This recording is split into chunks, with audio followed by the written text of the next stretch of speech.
Section 4 of The Art of Public Speaking. The Art of Public Speaking by Dale Carnegie and Joseph Berg Esenwein. Section 4. Chapter 4. Efficiency through Change of Pitch.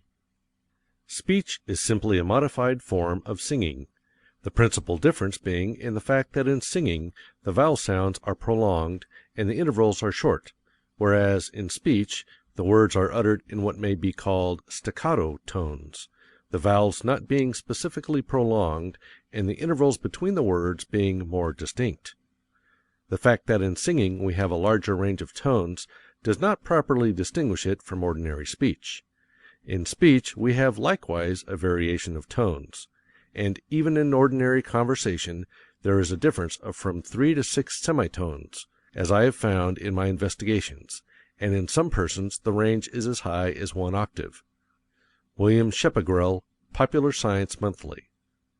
By pitch, as everyone knows, we mean the relative position of a vocal tone, as high, medium, low, or any variation between. In public speech we apply it not only to a single utterance, as an exclamation or a monosyllable, "Oh," or "thee," but to any group of syllables, words, and even sentences that may be spoken in a single tone. This distinction it is important to keep in mind, for the efficient speaker not only changes the pitch of successive syllables, see Chapter 7, Efficiency through Inflection, but gives a different pitch to different parts, or word groups, of successive sentences. It is this phase of the subject which we are considering in this chapter. Every change in the thought demands a change in the voice pitch. Whether the speaker follows the rule consciously, unconsciously, or subconsciously, this is the logical basis upon which all good voice variation is made, yet this law is violated more often than any other by public speakers. A criminal may disregard a law of the state without detection and punishment, but the speaker who violates this regulation suffers its penalty at once in his loss of effectiveness, while his innocent hearers must endure the monotony, for monotony is not only a sin of the perpetrator, as we have shown, but a plague on the victims as well. Change of pitch is a stumbling block for almost all beginners, and for many experienced speakers also. This is especially true when the words of the speech have been memorized. If you wish to hear how pitch monotony sounds, strike the same note on the piano over and over again. You have in your speaking voice a range of pitch from high to low, with a great many shades between the extremes. With all these notes available, there is no excuse for offending the ears and taste of your audience by continually using the one note. True, the reiteration of the same tone in music, as in pedal point on an organ composition, may be made the foundation of beauty, for the harmony weaving about that one basic tone produces a consistent, insistent quality not felt in pure variety of chord sequences. In like manner, the intoning voice in a ritual may, though it rarely does, possess a solemn beauty. But the public speaker should shun the monotone as he would a pestilence. Continual change of pitch is nature's highest method. In our search for the principles of efficiency, we must continually go back to nature.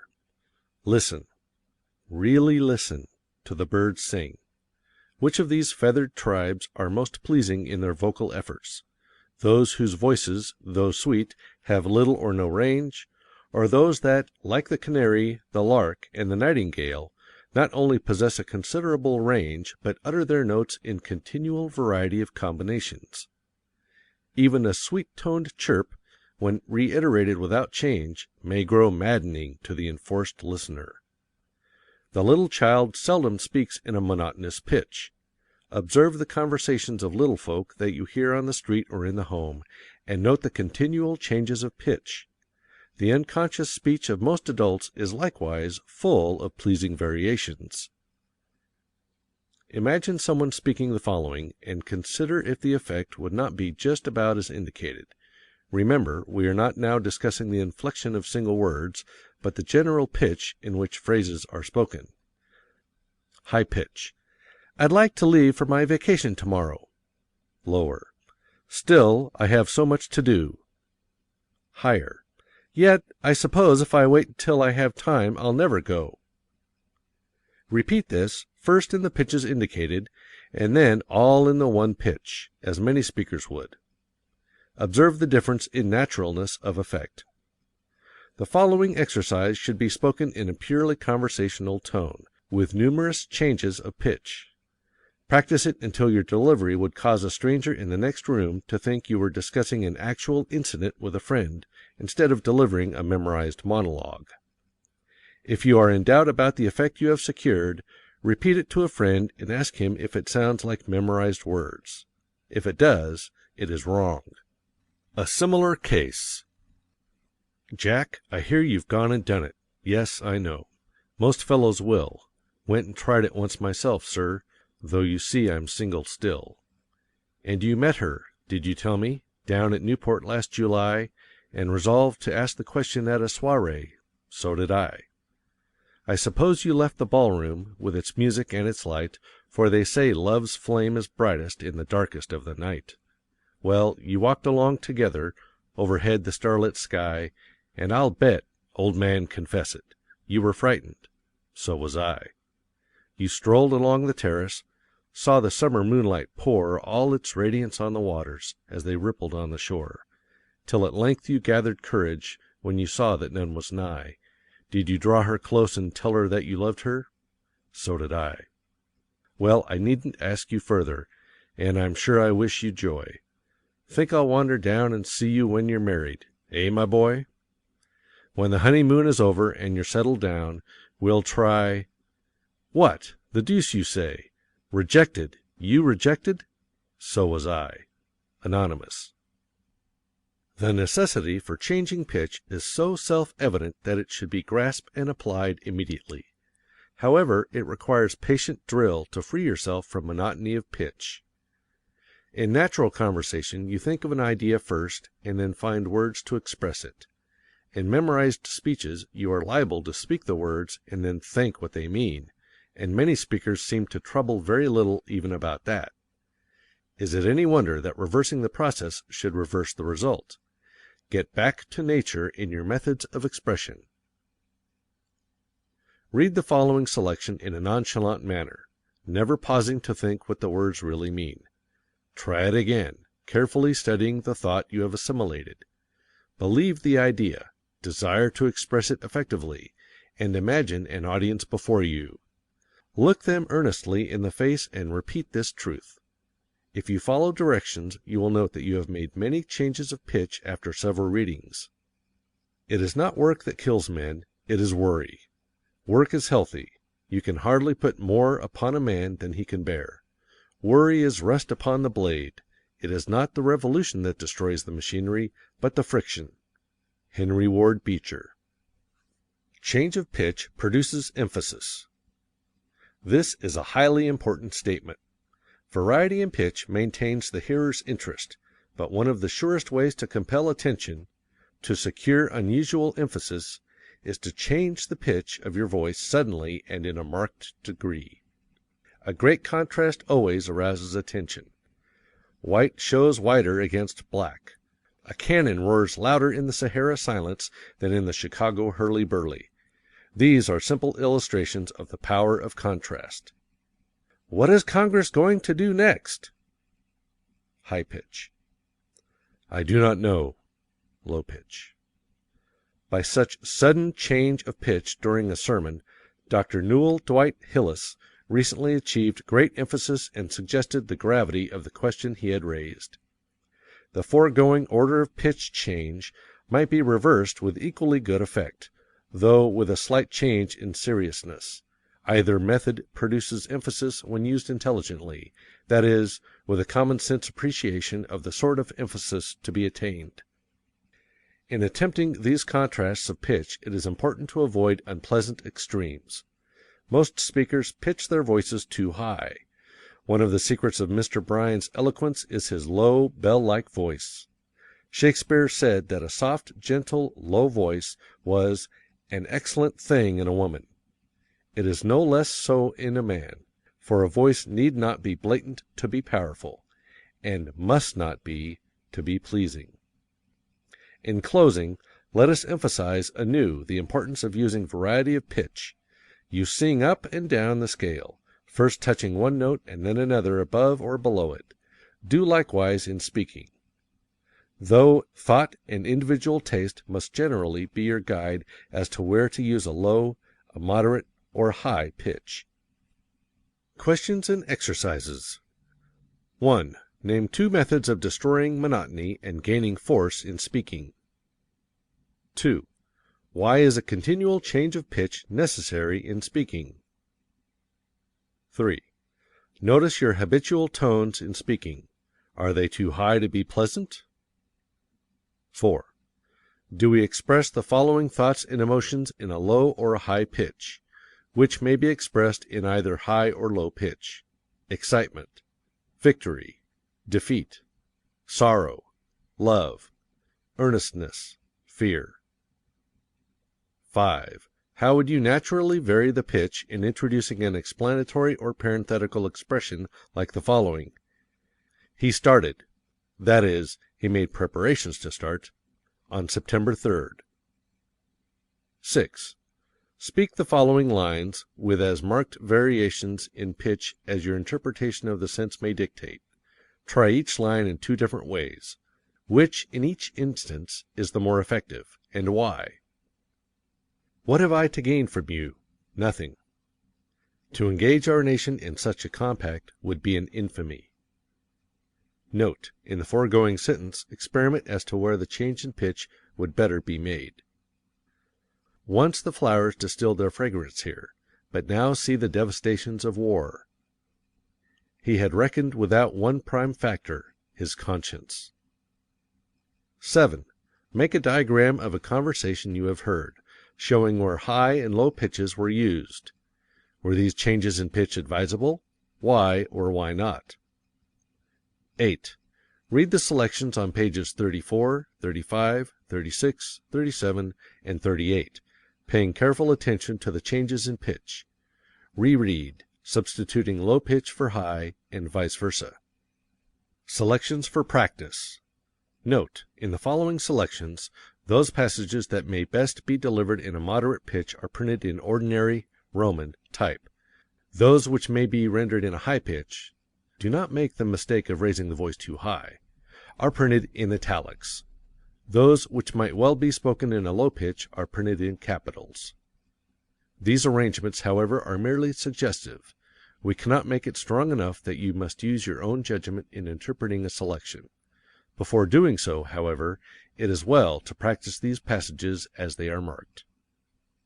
Yes, all men labor. Rufus Choate and Daniel Webster labor, say the critics. But every man who reads of the labor question knows that it means the movement of the men that earn their living with their hands, that are employed and paid wages, are gathered under roofs of factories, sent out on farms, sent out on ships, gathered on the walls. In popular acceptation, the working class means the men that work with their hands, for wages, so many hours a day, employed by great capitalists, that work for everybody else. Why do we move for this class? Why, asks a critic, don't you move for all working men? Because while Daniel Webster gets $40,000 for arguing the Mexican claims, there is no need of anybody's moving for him. Because, while Rufus Choate gets $5,000 for making one argument to a jury, there is no need of moving for him, or for the men that work with their brains, that do highly disciplined and skilled labor, invent and write books. The reason why the labor movement confines itself to a single class is because that class of work does not get paid, does not get protection. Mental labor is adequately paid and more than adequately protected. It can shift its channels, it can vary according to the supply and demand. If a man fails as a minister, why, he becomes a railway conductor. If that doesn't suit him, he goes west, and he becomes governor of a territory. And if he finds himself incapable of either of these positions, he comes home and gets to be a city editor. He varies his occupation as he pleases, and doesn't need protection. But the great mass chained to a trade, doomed to be ground up in the mill of supply and demand, that works so many hours a day, and must run in the great ruts of business, they are the men whose inadequate protection, whose unfair share of the general product, claims a movement in their behalf. Wendell Phillips. Knowing the price we must pay, the sacrifice we must make, the burdens we must carry, the assaults we must endure, knowing full well the cost, yet we enlist, and we enlist for the war. For we know the justice of our cause, and we know too its certain triumph. Not reluctantly then, but eagerly, not with faint hearts, but strong, do we now advance upon the enemies of the people, for the call that comes to us is the call that came to our fathers. As they responded, so shall we. He hath sounded forth a trumpet that shall never call retreat. He is sifting out the hearts of men before his judgment seat. Oh, be swift our souls to answer him, be jubilant our feet.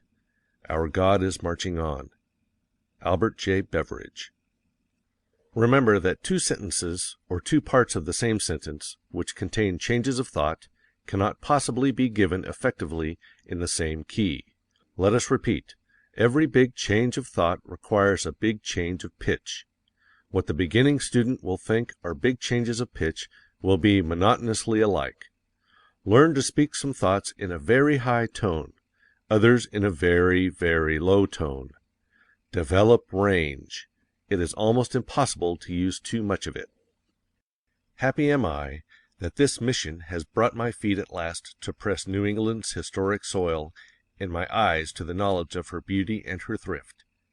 Here within touch of Plymouth Rock and Bunker Hill, where Webster thundered and Longfellow sang, Emerson thought and Channing preached. Here in the cradle of American letters and almost of American liberty, I hasten to make the obeisance that every American owes New England when first he stands uncovered in her mighty presence. Strange apparition! This stern and unique figure, carved from the ocean and the wilderness, its majesty kindling and growing amid the storms of winter and of wars, until at last the gloom was broken, its beauty disclosed in the sunshine, and the heroic workers rested at its base, while startled kings and emperors gazed and marveled that from the rude touch of this handful cast on a bleak and unknown shore should have come the embodied genius of human government, and the perfected model of human liberty.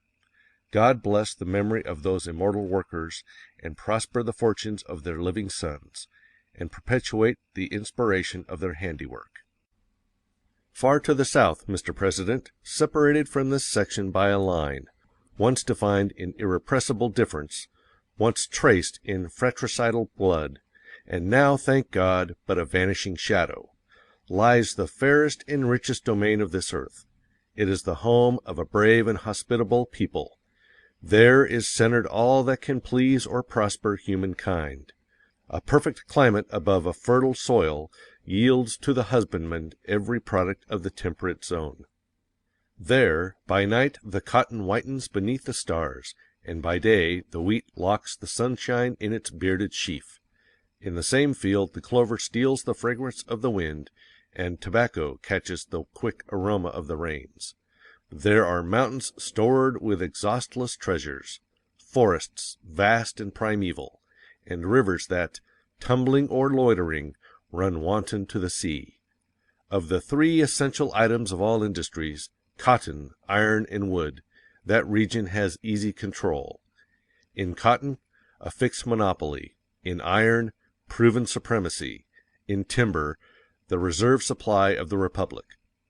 From this assured and permanent advantage, against which artificial conditions cannot much longer prevail, has grown an amazing system of industries, not maintained by human contrivance of tariff or capital, afar off from the fullest and cheapest source of supply, but resting in divine assurance, within touch of field and mine and forest, not set amid costly farms from which competition has driven the farmer in despair, but amid cheap and sunny lands, rich with agriculture, to which neither season nor soil has set a limit.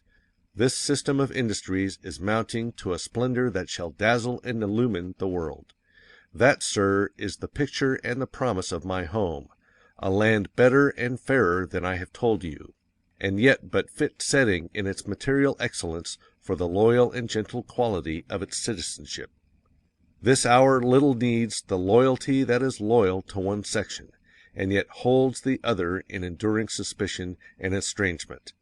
Give us the broad and perfect loyalty that loves and trusts Georgia alike with Massachusetts, that knows no South, no North, no East, no West, but endears with equal and patriotic love every foot of our soil, every state of our Union.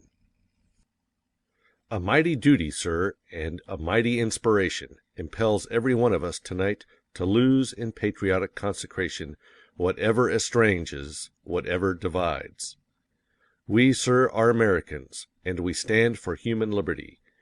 The uplifting voice of the American idea is under every throne on earth. France, Brazil, these are our victories.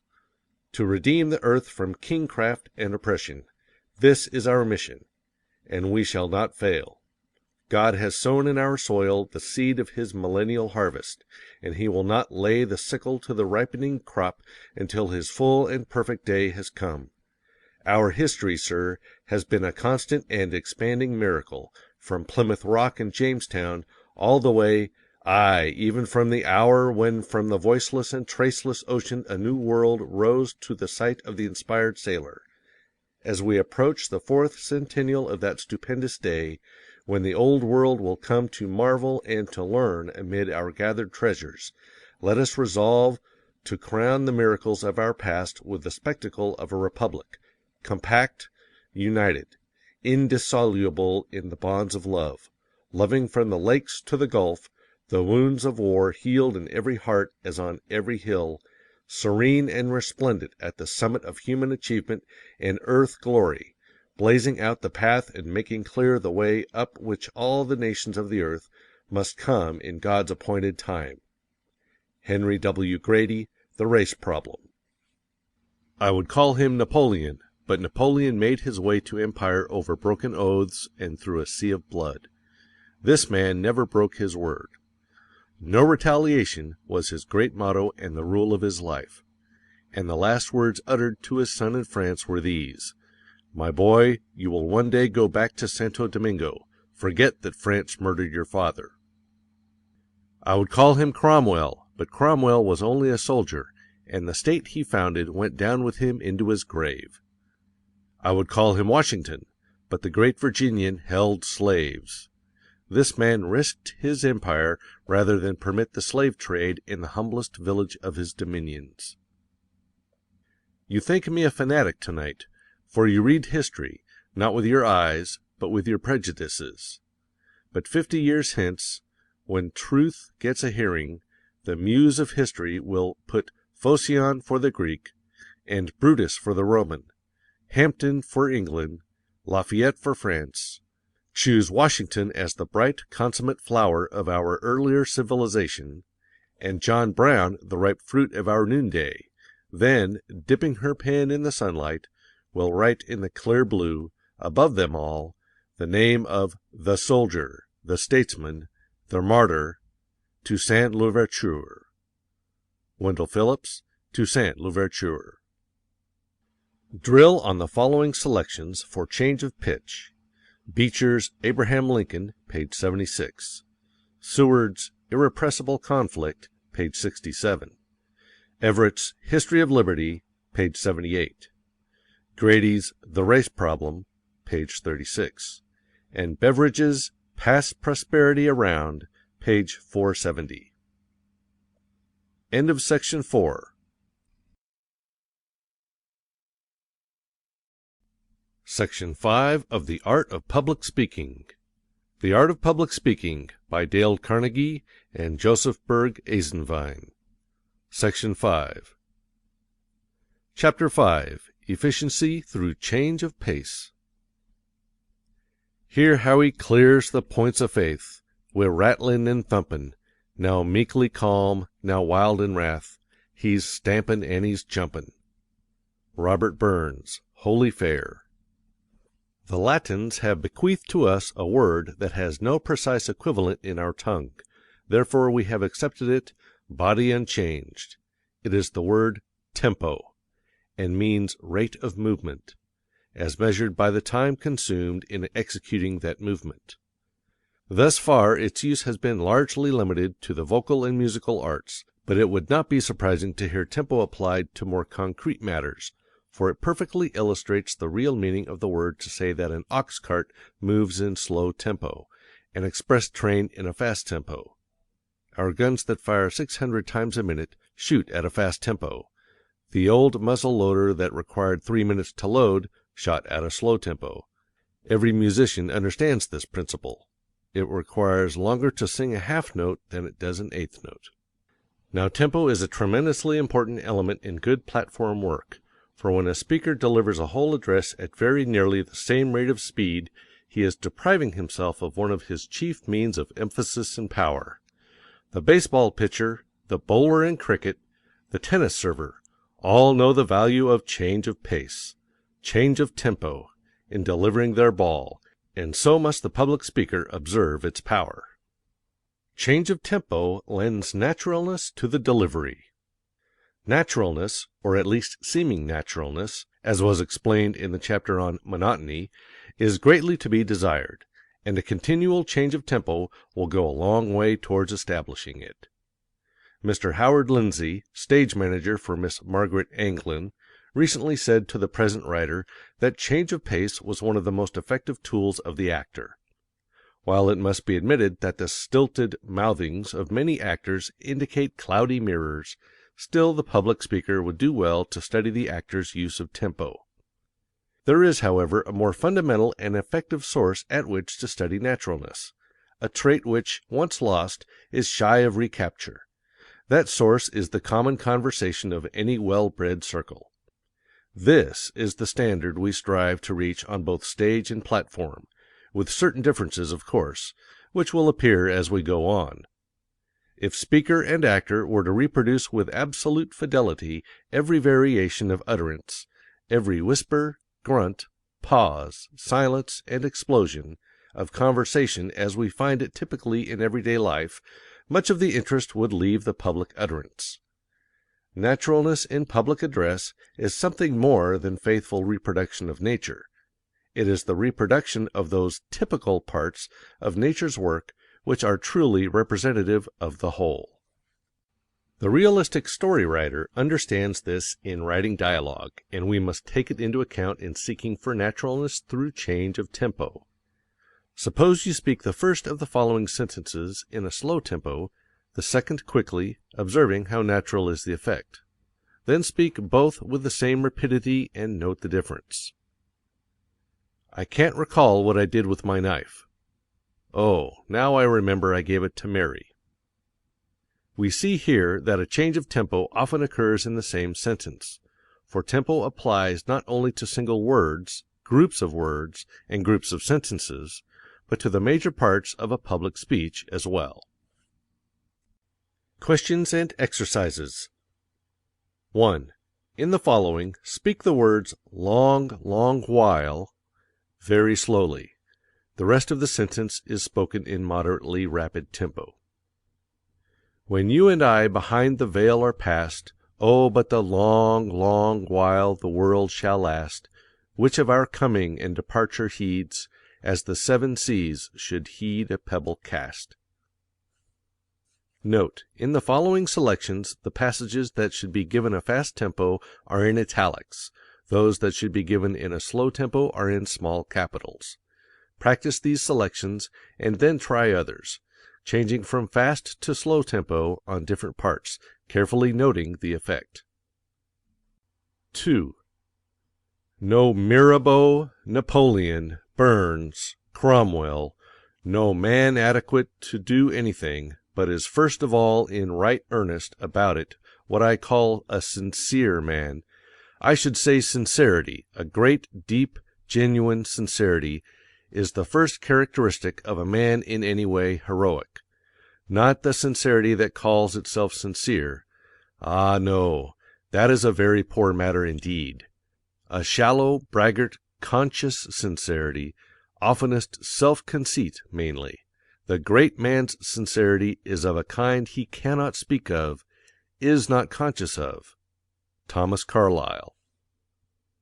3. True worth is in being, not seeming, in doing each day that goes by some little good, not in dreaming of great things to do by and by. For whatever men say in their blindness, and in spite of the follies of youth, there is nothing so kingly as kindness, and nothing so royal as truth. Anonymous. 4. To get a natural effect, where would you use slow and where fast tempo in the following? Fool's gold. See him there, cold and gray, watch him as he tries to play. No, he doesn't know the way. He began to learn too late. She's a grim old hag, is fate, for she let him have his pile, smiling to herself the while, knowing what the cost would be when he'd found the golden key. Multimillionaire is he, many times more rich than we, but at that I wouldn't trade with the bargain that he made. Came here many years ago, not a person did he know, had the money hunger bad, mad for money, piggish mad. Didn't let a joy divert him, didn't let a sorrow hurt him, let his friends and kin desert him, while he planned and plugged and hurried on his quest for gold and power. Every single wakeful hour with the money thought he'd dower, all the while as he grew older and grew bolder, he grew colder. And he thought that some day he would take the time to play, but say, he was wrong. Life's a song in the spring. Youth can sing and can fling, but joys wing when we're older, like birds when it's colder. The roses were red as he went rushing by, and glorious tapestries hung in the sky, and the clover was waving 'neath honey bees slaving. A bird over there roundelayed a soft air, but the man couldn't spare time for gathering flowers, or resting in bowers, or gazing at skies that gladdened the eyes, so he kept on and swept on, through mean, sordid years. Now he's up to his ears in the choicest of stocks, he owns endless blocks of houses and shops, and the stream never stops, pouring into his banks. I suppose that he ranks pretty near to the top. What I have wouldn't sop his ambition one tittle, and yet with my little I don't care to trade with the bargain he made. Just watch him today, see him trying to play. He's come back for blue skies, but they're in a new guise. Winter's here, all is gray, the birds are away, the meadows are brown, the leaves lie aground, and the gay brook that wound with a swirling and whirling of waters is furling its bosom in ice, and he hasn't the price, with all of his gold, to buy what he sold. He knows now the cost of the springtime he lost, of the flowers he tossed from his way, and say, he'd pay any price if the day could be made not so gray. He can't play. Herbert Kaufman, used by permission of Everybody's Magazine. Change of tempo prevents monotony. The canary in the cage before the window is adding to the beauty and charm of his singing by a continual change of tempo. If King Solomon had been an orator, he undoubtedly would have gathered wisdom from the song of the wild birds as well as from the bees. Imagine a song written with but quarter notes. Imagine an auto with only one speed. Exercises. 1. Note the change of tempo indicated in the following and how it gives a pleasing variety. Read it aloud. Fast tempo is indicated by italics, slow by small capitals. And he thought that some day he would take the time to play, but say, he was wrong. Life's a song, in the spring youth can sing and can fling, but joys wing when we're older, like the birds when it's colder. The roses were red as he went rushing by, and glorious tapestries hung in the sky. 2. Turn to Fool's Gold on page 42, and deliver it in an unvaried tempo. Note how monotonous is the result. This poem requires a great many changes of tempo, and is an excellent one for practice. 3.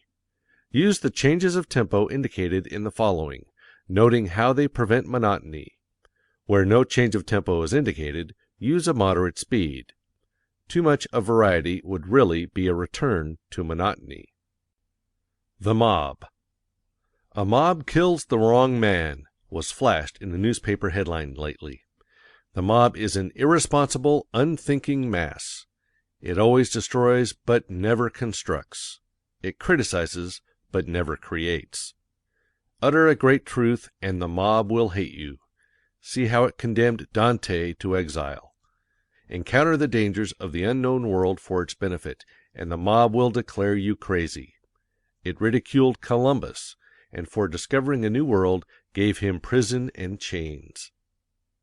Write a poem to thrill human hearts with pleasure, and the mob will allow you to go hungry. The blind Homer begged bread through the streets. Invent a machine to save labor, and the mob will declare you its enemy. Less than 100 years ago, a furious rabble smashed Timonier's invention, the sewing machine. Build a steamship to carry merchandise and accelerate travel, and the mob will call you a fool. A mob lined the shores of the Hudson River to laugh at the maiden attempt of Fulton's Folly, as they called his little steamboat. Emerson says, "A mob is a society of bodies voluntarily bereaving themselves of reason and traversing its work. The mob is man voluntarily descended to the nature of the beast. Its fit hour of activity is night. Its actions are insane, like its whole constitution. It persecutes a principle. It would whip a right. It would tar and feather justice by inflicting fire and outrage upon the house and persons of those who have these." The mob spirit stalks abroad in our land today. Every week gives a fresh victim to its malignant cry for blood. There were 48 persons killed by mobs in the United States in 1913, 64 in 1912, and 71 in 1911. Among the 48 last year were a woman and a child. 2 victims were proven innocent after their death. In 399 B.C., a demagogue appealed to the popular mob to have Socrates put to death, and he was sentenced to the hemlock cup. 1400 years afterward, an enthusiast appealed to the popular mob, and all Europe plunged into the Holy Land to kill and mangle the heathen. In the 17th century, a demagogue appealed to the ignorance of men, and 20 people were executed at Salem, Mass, within 6 months for witchcraft. 2,000 years ago, the mob yelled, "Release unto us Barabbas," and Barabbas was a murderer. From an editorial by D.C. in Leslie's Weekly, by permission. Present-day business is as unlike old-time business as the old-time ox cart is unlike the present-day locomotive. Invention has made the whole world over again. The railroad, telegraph, telephone have bound the people of modern nations into families. To do the business of those closely knit millions in every modern country, great business concerns came into being. What we call big business is the child of the economic progress of mankind. So warfare to destroy big business is foolish because it cannot succeed, and wicked because it ought not to succeed. Warfare to destroy big business does not hurt big business, which always comes out on top, so much as it hurts all other business which, in such a warfare, never come out on top. A. J. Beveridge. Change of tempo produces emphasis. Any big change of tempo is emphatic and will catch the attention. You may scarcely be conscious that a passenger train is moving when it is flying over the rails at 90 miles an hour. But if it slows down very suddenly to a 10-mile gait, your attention will be drawn to it very decidedly. You may forget that you are listening to music as you dine, but let the orchestra either increase or diminish its tempo in a very marked degree, and your attention will be arrested at once. This same principle will procure emphasis in a speech. If you have a point that you want to bring home to your audience forcefully, make a sudden and great change of tempo, and they will be powerless to keep from paying attention to that point. Recently the present writer saw a play in which these lines were spoken. Quote, "I don't want you to forget what I said. I want you to remember it the longest day you... I don't care if you've got 6 guns." End quote. The part up to the dash was delivered in a very slow tempo. The remainder was named out at lightning speed, as the character who was spoken to drew a revolver. The effect was so emphatic that the lines are remembered 6 months afterwards, while most of the play has faded from memory. The student who has powers of observation will see this principle applied by all our best actors in their efforts to get emphasis where emphasis is due. But remember that the emotion in the matter must warrant the same intensity in the manner, or the effect will be ridiculous. Too many public speakers are impressive over nothing. Thought rather than rules must govern you while practicing change of pace. It is often a matter of no consequence which part of a sentence is spoken slowly and which is given in fast tempo. The main thing to be desired is the change itself. For example, in the selection "The Mob" on page 46, note the last paragraph. Reverse the instructions given, delivering everything that is marked for slow tempo quickly, and everything that is marked for quick tempo slowly. You will note that the force or meaning of the passage has not been destroyed. However, many passages cannot be changed to a slow tempo without destroying their force. Instances: the Patrick Henry speech on page 110, and the following passage from Whittier's Barefoot Boy. Oh, for boyhood's time of June, crowding years in one brief moon, when all things I heard or saw, me, their master, waited for. I was rich in flowers and trees, hummingbirds and honeybees, for my sport the squirrel plied the snouted mole his spade, for my taste the blackberry cone purpled over hedge and stone, laughed the brook for my delight through the day and through the night, whispering at the garden wall, talked with me from fall to fall. Mine the sand-rimmed pickerel pond, mine the walnut slopes beyond, mine and bending orchard trees, apples of Hesperides. Still as my horizon grew, larger grew my riches too. All the world I saw or knew seemed a complex Chinese toy, fashioned for a barefoot boy. J. G. Whittier. Be careful in regulating your tempo not to get your movement too fast. This is a common fault with amateur speakers. Mrs. Siddon's rule was, "Take time." 100 years ago there was used in medical circles a preparation known as the shotgun remedy. It was a mixture of about 50 different ingredients, and was given to the patient in the hope that at least one of them would prove efficacious. That seems a rather poor scheme for medical practice, but it is good to use shotgun tempo for most speeches, as it gives a variety. Tempo, like diet, is best when mixed. Questions and exercises. 1. Define tempo. 2. What words come from the same root? 3. What is meant by a change of tempo? 4. What effects are gained by it? 5.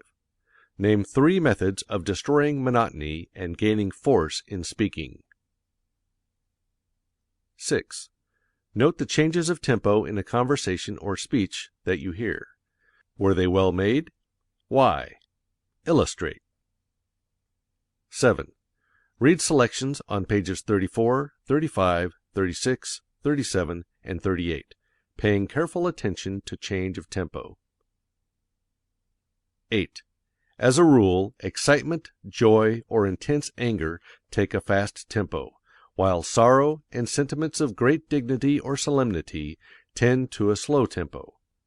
Try to deliver Lincoln's Gettysburg speech, page 50, in a fast tempo, or Patrick Henry's speech, page 110, in a slow tempo, and note how ridiculous the effect will be. Practice the following selections, noting carefully where the tempo may be changed to advantage. Experiment, making numerous changes. Which one do you like best? Dedication of Gettysburg Cemetery. 87 years ago, our fathers brought forth upon this continent a new nation, conceived in liberty, and dedicated to the proposition that all men are created equal. Now we are engaged in a great civil war, testing whether that nation, or any nation so conceived and so dedicated, can long endure. We are met on a great battlefield of that war. We are met to dedicate a portion of it as the final resting place of those who have given their lives that that nation might live. It is altogether fitting and proper that we should do this. But, in a larger sense, we cannot dedicate, we cannot consecrate, we cannot hallow this ground. The brave men, living and dead, who struggled here, have consecrated it, far above our power to add or to detract. The world will very little note nor long remember what we say here, but it can never forget what they did here. It is for us, the living, rather, to be dedicated here to the unfinished work that they have thus far so nobly carried on. It is rather for us to be here dedicated to the great task remaining before us, that from these honored dead we take increased devotion to that cause for which they here gave the last full measure of devotion, that we here highly resolve that these dead shall not have died in vain, that the nation shall, under God, have a new birth of freedom, and that government of the people, by the people, for the people, shall not perish from the earth. Abraham Lincoln. A Plea for Cuba. This deliberative oration was delivered by Senator Thurston in the United States Senate on March 24, 1898. It is recorded in full in the Congressional Record of that date. Mrs. Thurston died in Cuba. As a dying request, she urged her husband, who was investigating affairs in the island, to do his utmost to induce the United States to intervene. Hence this oration. Mr. President, I am here by command of silent lips to speak once and for all upon the Cuban situation. I shall endeavor to be honest, conservative, and just. I have no purpose to stir the public passion to any action not necessary and imperative to meet the duties and necessities of American responsibility, Christian humanity, and national honor. I would shirk this task if I could, but I dare not. I cannot satisfy my conscience except by speaking, and speaking now. I went to Cuba firmly believing that the condition of affairs there had been greatly exaggerated by the press, and my own efforts were directed in the first instance to the attempted exposure of these supposed exaggerations. There has undoubtedly been much sensationalism in the journalism of the time, but as to the condition of affairs in Cuba, there has been no exaggeration, because exaggeration has been impossible. Under the inhuman policy of Weyler, not less than 400,000 self-supporting, simple, peaceable, defenseless country people were driven from their homes in the agricultural portions of the Spanish provinces to the cities, and imprisoned upon the barren waste outside the residence portions of these cities and within the lines of entrenchment established a little way beyond. Their humble homes were burned, their fields laid waste, their implements of husbandry destroyed, their livestock and food supplies for the most part confiscated. Most of the people were old men, women, and children. They were thus placed in hopeless imprisonment, without shelter or food. There was no work for them in the cities to which they were driven. They were left with nothing to depend upon except the scanty charity of the inhabitants of the cities, and with slow starvation their inevitable fate. The pictures in the American newspapers of the starving reconcentrados are true. They can all be duplicated by the thousands. I never before saw, and please God I may never again see, so deplorable a sight as the reconcentrados in the suburbs of Matanzas. I can never forget to my dying day the hopeless anguish in their despairing eyes. Huddled about their little bark huts, they raised no voice of appeal to us for alms as we went among them. Men, women, and children stand silent, famishing with hunger. Their only appeal comes from their sad eyes, through which one looks as through an open window into their agonizing souls. The government of Spain has not appropriated and will not appropriate $1 to save these people. They are now being attended and nursed and administered to by the charity of the United States. Think of the spectacle! We are feeding these citizens of Spain, we are nursing their sick, we are saving such as can be saved, and yet there are those who still say it is right for us to send food, but we must keep hands off. I say that the time has come when muskets ought to go with the food. We asked the governor if he knew of any relief for these people except through the charity of the United States. He did not. We asked him, "When do you think the time will come that these people can be placed in a position of self-support?" He replied to us with deep feeling, "Only the good God or the great government of the United States will answer that question." I hope and believe that the good God by the great government of the United States will answer that question. I shall refer to these horrible things no further. They are there. God pity me, I have seen them. They will remain in my mind forever, and this is almost the 20th century. Christ died 1900 years ago, and Spain is a Christian nation. She has set up more crosses in more lands, beneath more skies, and under them has butchered more people than all the other nations of the earth combined. Europe may tolerate her existence as long as the people of the Old World wish. God grant that before another Christmas morning the last vestige of Spanish tyranny and oppression will have vanished from the Western Hemisphere. The time for action has come. No greater reason for it can exist tomorrow than exists today. Every hour's delay only adds another chapter to the awful story of misery and death. Only one power can intervene: the United States of America. Ours is the one great nation in the world, the mother of American republics. She holds a position of trust and responsibility toward the peoples and affairs of the whole Western Hemisphere. It was her glorious example which inspired the patriots of Cuba to raise the flag of liberty in her eternal hills. We cannot refuse to accept this responsibility which the God of the universe has placed upon us as the one great power in the New World. We must act. What shall our action be? Against the intervention of the United States in this holy cause there is but one voice of dissent. That voice is the voice of the money changers. They fear war. Not because of any Christian or ennobling sentiment against war and in favor of peace, but because they fear that a declaration of war, or the intervention which might result in war, would have a depressing effect upon the stock market. Let them go. They do not represent American sentiment, they do not represent American patriotism. Let them take their chances as they can. Their weal or woe is of but little importance to the liberty-loving people of the United States. They will not do the fighting, their blood will not flow. They will keep on dealing in options on human life. Let the men whose loyalty is to the dollar stand aside, while the men whose loyalty is to the flag come to the front. Mr. President, there is only one action possible, if any is taken. That is, intervention for the independence of the island. But we cannot intervene and save Cuba without the exercise of force, and force means war. War means blood. The lowly Nazarene on the shores of Galilee preached the divine doctrine of love, peace on earth, goodwill toward men. Not peace on earth at the expense of liberty and humanity.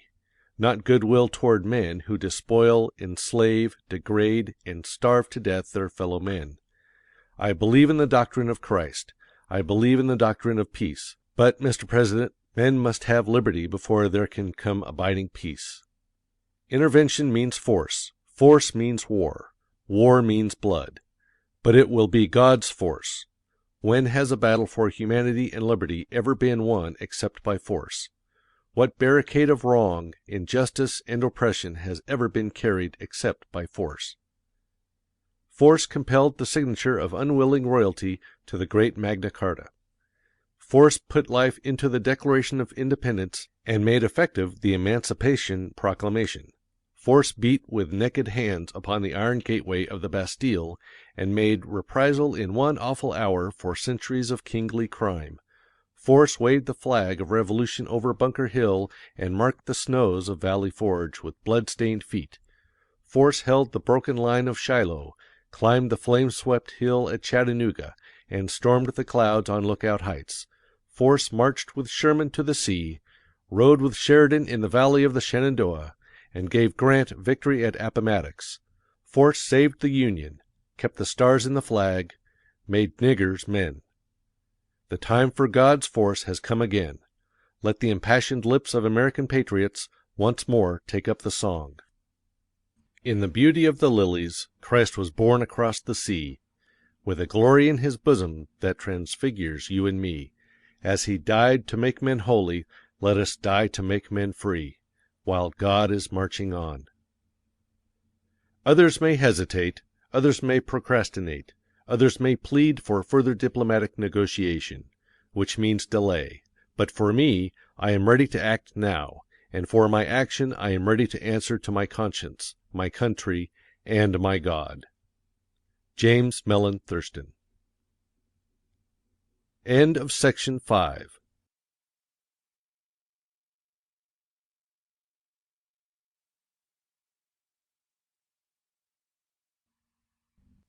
Section 6 of The Art of Public Speaking. The Art of Public Speaking by Dale Carnegie and Joseph Berg Esenwein. Section 6. Pause and Power. The true business of the literary artist is to plait or weave his meaning, involving it around itself, so that each sentence by successive phrases shall first come into a kind of knot, and then, after a moment of suspended meaning, solve and clear itself. George Saintsbury, on English Prose Style, in Miscellaneous Essays. Pause has a distinctive value, expressed in silence. In other words, while the voice is waiting, the music of the movement is going on. To manage it, with its delicacies and compensations, requires that same fineness of ear on which we must depend for all faultless prose rhythm. When there is no compensation, when the pause is inadvertent, there is a sense of jolting and lack, as if some pin or fastening had fallen out. John Franklin Genung, The Working Principles of Rhetoric. Pause in public speech is not mere silence. It is silence made designedly eloquent. When a man says, it is with profound pleasure that I have been permitted to speak to you tonight, and I should say, that is not pausing, that is stumbling. It is conceivable that a speaker may be effective in spite of stumbling, but never because of it. On the other hand, one of the most important means of developing power in public speaking is to pause either before or after, or both before and after, an important word or phrase. No one who would be a forceful speaker can afford to neglect this principle, one of the most significant that has ever been inferred from listening to great orators. Study this potential device until you have absorbed and assimilated it. It would seem that this principle of rhetorical pause ought to be easily grasped and applied, but a long experience in training both college men and maturer speakers has demonstrated that the device is no more readily understood by the average man when it is first explained to him than if it were spoken in Hindustani. Perhaps this is because we do not eagerly devour the fruit of experience when it is impressively set before us on the platter of authority. We like to pluck fruit for ourselves.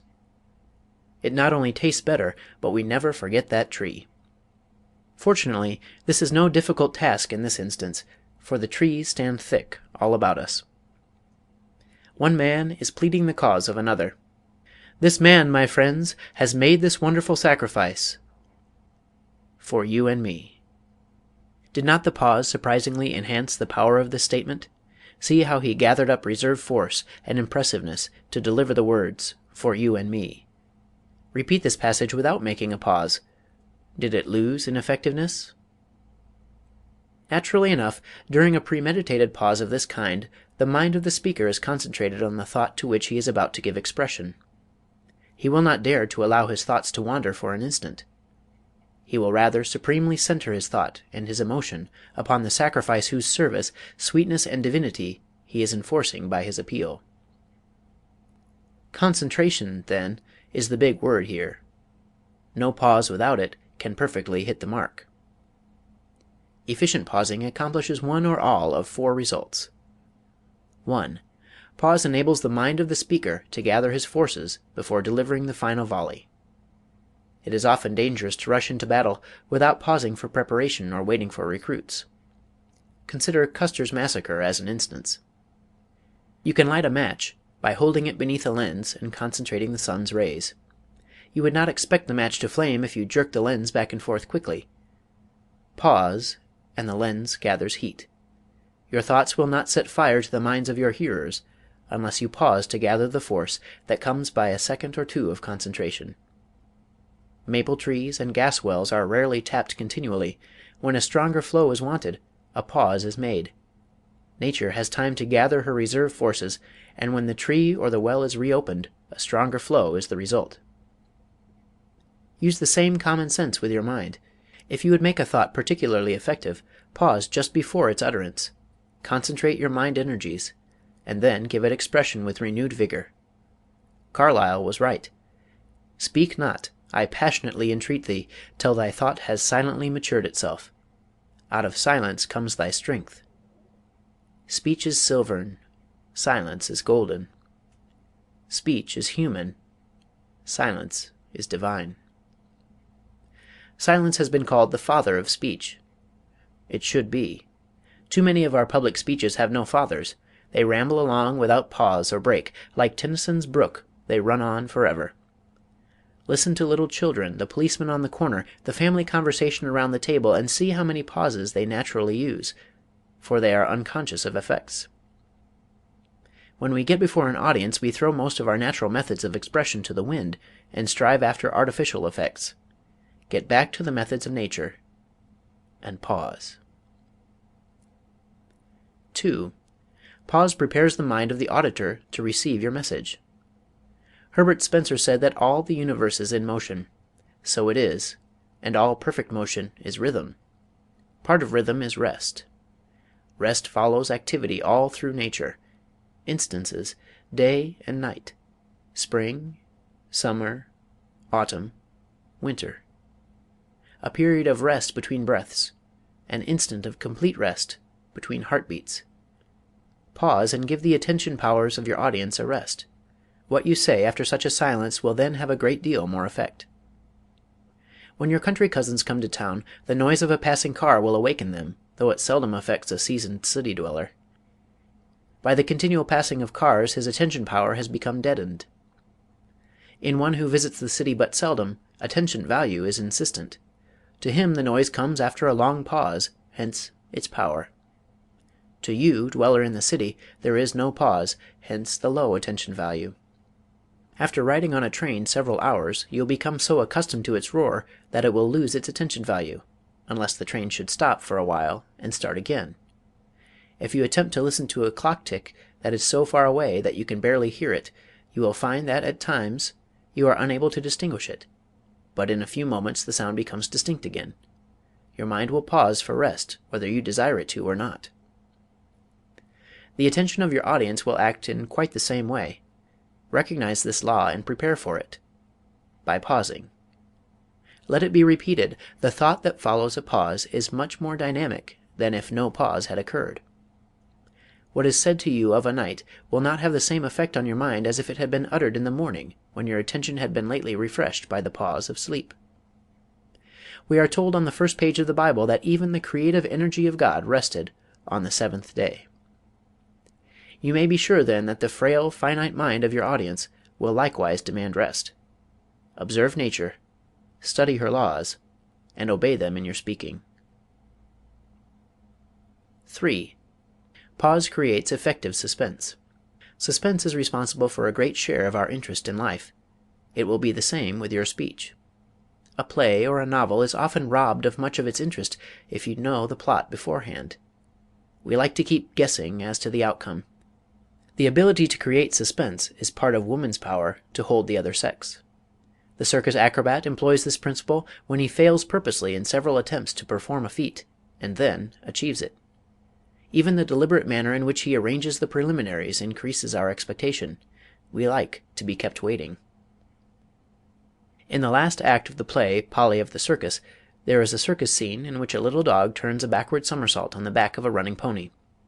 One night, when he hesitated and had to be coaxed and worked with a long time before he would perform his feat, he got a great deal more applause than when he did his trick at once. We not only like to wait, but we appreciate what we wait for.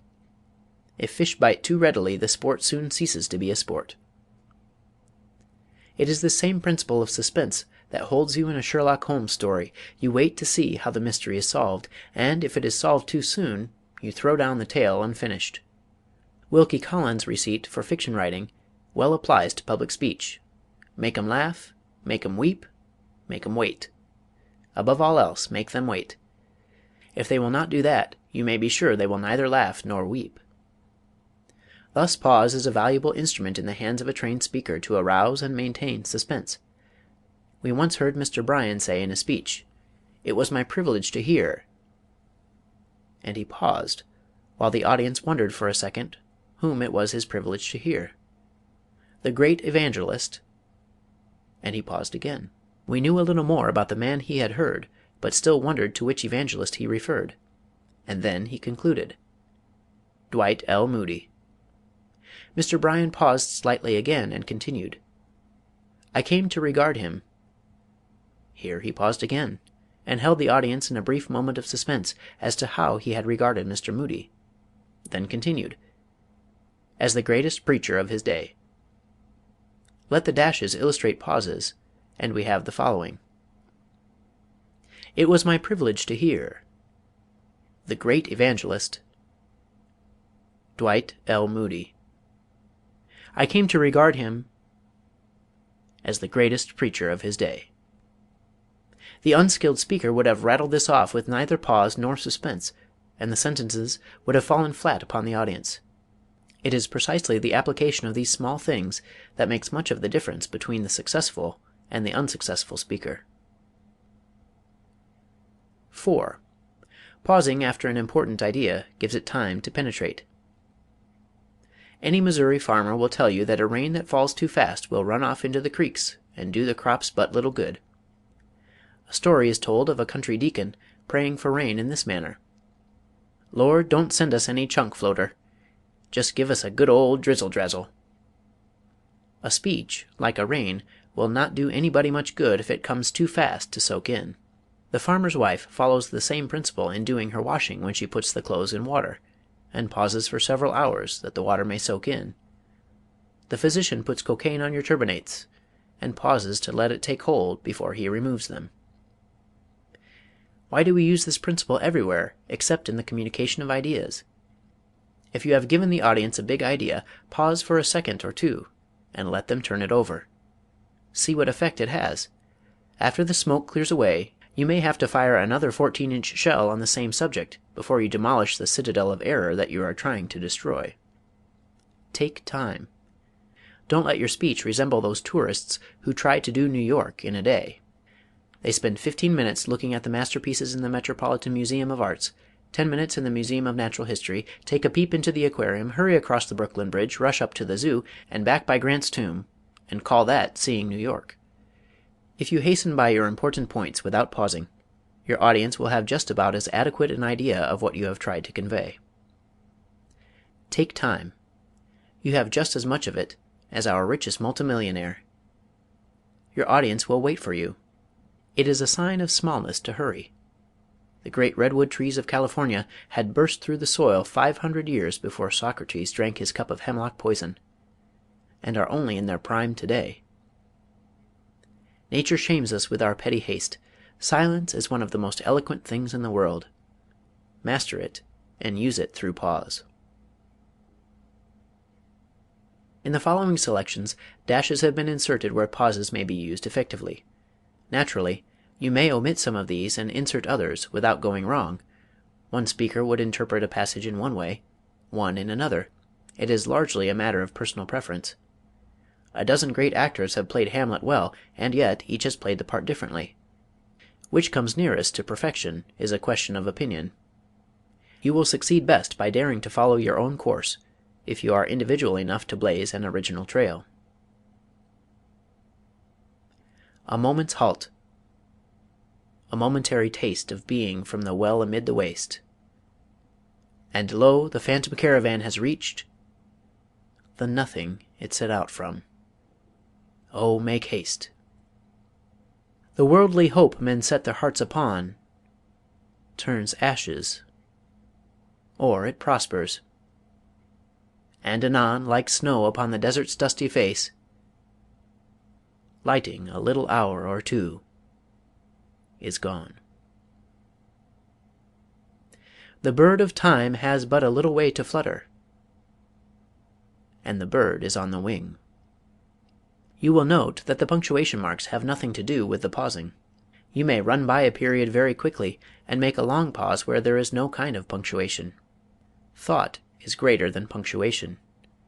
It must guide you in your pauses. A book of verses underneath the bough, a jug of wine, a loaf of bread, and thou beside me singing in the wilderness. Oh, wilderness were paradise enow. You must not confuse the pause for emphasis with the natural pauses that come through taking breath and phrasing. For example, note the pauses indicated in this selection from Byron. But hush! Hark! That deep sound breaks in once more. And nearer, clearer, deadlier than before. Arm! Arm! It is the cannon's opening roar. It is not necessary to dwell at length upon these obvious distinctions. You will observe that in natural conversation our words are gathered into clusters or phrases, and we often pause to take breath between them. So in public speech, breathe naturally, and do not talk until you must gasp for breath, nor until the audience is equally winded. A serious word of caution here must be uttered. Do not overwork the pause. To do so will make your speech heavy and stilted.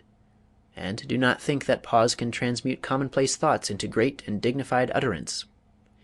A grand manner combined with insignificant ideas is like harnessing a Hambletonian with an ass. You remember the farcical old school declamation, A Midnight Murder, that proceeded in grandiose manner to a thrilling climax and ended, and relentlessly murdered a mosquito. The pause, dramatically handled, always drew a laugh from the tolerant hearers. This is all very well in farce, but such anticlimax becomes painful when the speaker falls from the sublime to the ridiculous quite unintentionally. The pause, to be effective in some other manner than in that of the boomerang, must precede or follow a thought that is really worth while, or at least an idea whose bearing upon the rest of the speech is important. William Pittenger relates in his volume, Extempore Speech, an instance of the unconsciously farcical use of the pause by a really great American statesman and orator. He had visited Niagara Falls and was to make an oration at Buffalo the same day, but unfortunately he sat too long over the wine at dinner. When he arose to speak, the oratorical instinct struggled with difficulties, as he declared, "Gentlemen, I have been to look upon your magnificent cataract, 147 feet high. Gentlemen, Greece and Rome in their palmiest days never had a cataract 147 feet high." Questions and exercises. 1. Name 4 methods for destroying monotony and gaining power in speaking. 2. What are the 4 special effects of pause? 3. Note the pauses in a conversation, play, or speech. Were they the best that could have been used? Illustrate. 4. Read aloud selections on pages 50 through 54, paying special attention to pause. 5. Read the following without making any pauses. Reread correctly and note the difference. Soon the night will pass, and when of the sentinel on the ramparts of liberty the anxious ask, "Watchman, what of the night?" his answer will be, "Lo, the morn appeareth." Knowing the price we must pay, the sacrifice we must take, the burdens we must carry, the assaults we must endure, knowing full well the cost, yet we enlist, and we enlist for the war. For we know the justice of our cause, and we know, too, its certain triumph. Not reluctantly, then, but eagerly, not with faint hearts, but strong, do we now advance upon the enemies of the people. For the call that comes to us is the call that came to our fathers. As they responded, so shall we. He hath sounded forth a trumpet that shall never call retreat. He is sifting out the hearts of men before his judgment seat. Oh, be swift our souls to answer him, be jubilant our feet, our God is marching on. Albert J. Beveridge, from his speech as temporary chairman of Progressive National Convention, Chicago, 1912. 6. Bring out the contrasting ideas in the following by using the pause. Contrast now the circumstances of your life and mind, gently and with temper, Aeschines. And then ask these people whose fortune they would each of them prefer. You taught reading, I went to school. You performed initiations, I received them. You danced in the chorus, I furnished it. You were assembly clerk, I was a speaker. You acted third parts, I heard you. You broke down, and I hissed. You have worked as a statesman for the enemy, I for my country. I passed by the rest, but this very day I am on my probation for a crown, and am acknowledged to be innocent of all offense, while you are already judged to be a pettifogger. And the question is, whether you shall continue that trade, or, at once, be silenced by not getting a fifth part of the votes. A happy fortune, do you see, you have enjoyed, that you should denounce mine as miserable. Demosthenes. 7. After careful study and practice, mark the pauses in the following. The past rises before me like a dream. Again we are in the great struggle for national life. We hear the sounds of preparation, the music of the boisterous drums, the silver voices of heroic bugles. We see thousands of assemblages, and hear the appeals of orators. We see the pale cheeks of women and the flushed faces of men. And, in those assemblages, we see all the dead whose dust we have covered with flowers. We lose sight of them no more. We are with them when they enlist in the great army of freedom. We see them part from those they love. Some are walking for the last time in quiet woody places with the maiden they adore. We hear the whisperings and the sweet vows of eternal love as they lingeringly part, forever. Others are bending over cradles, kissing babies that are asleep. Some are receiving the blessings of old men. Some are parting from those who hold them and press them to their hearts again and again and say nothing. And some are talking with wives, and endeavoring with brave words spoken in the old tones to drive from their hearts the awful fear. We see them part. We see the wife standing in the door, with the babe in her arms, standing in the sunlight sobbing. At the turn of the road, a hand waves. She answers by holding high in her loving hands the child. He is gone, and forever. Robert J. Ingersoll, to the Soldiers of Indianapolis. 8. Where would you pause in the following selections? Try pausing in different places and note the effect it gives. The moving finger writes, and having writ moves on. Nor all your piety nor wit shall lure it back to cancel half a line, nor all your tears wash out a word of it. The history of womankind is a story of abuse. For ages men beat, sold, and abused their wives and daughters like cattle. The Spartan mother that gave birth to one of her own sex disgraced herself. The girl babies were often deserted in the mountains to starve. China bound and deformed their feet. Turkey veiled their faces. America denied them equal educational advantages with men. Most of the world still refuses them the right to participate in the government, and everywhere women bear the brunt of an unequal standard of morality. But the women are on the march. They are walking upward to the sunlit plains where the thinking people rule. China has ceased binding their feet. In the shadow of the harem, Turkey has opened a school for girls. America has given women equal educational advantages, and America, we believe, will enfranchise them. We can do little to help, and not much to hinder this great movement. The thinking people have put their O.K. upon it. It is moving forward to its goal just as surely as this old earth is swinging from the grip of winter toward the spring's blossoms and the summer's harvest. From an editorial by D.C. in Leslie's Weekly, June 4, 1914. Used by permission. 9.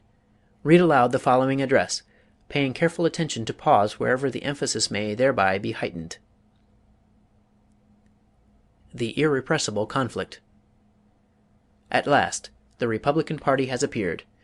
It avows now, as the Republican party of 1800 did, in one word, its faith and its works: equal and exact justice to all men.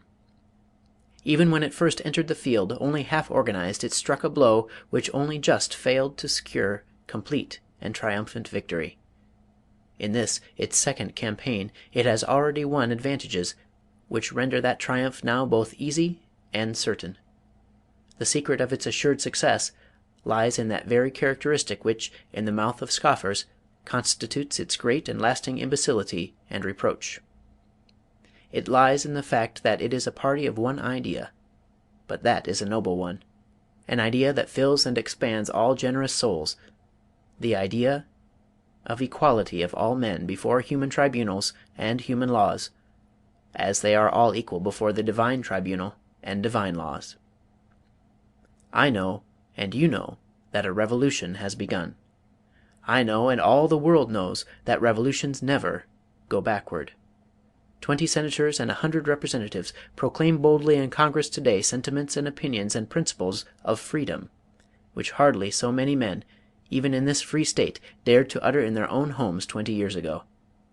While the government of the United States, under the conduct of the Democratic party, has been all that time surrendering one plain and castle after another to slavery, the people of the United States have been no less steadily and perseveringly gathering together the forces with which to recover back again all the fields and all the castles which have been lost, and to confound and overthrow by one decisive blow the betrayers of the Constitution and freedom forever. W. H. Seward. End of section 6.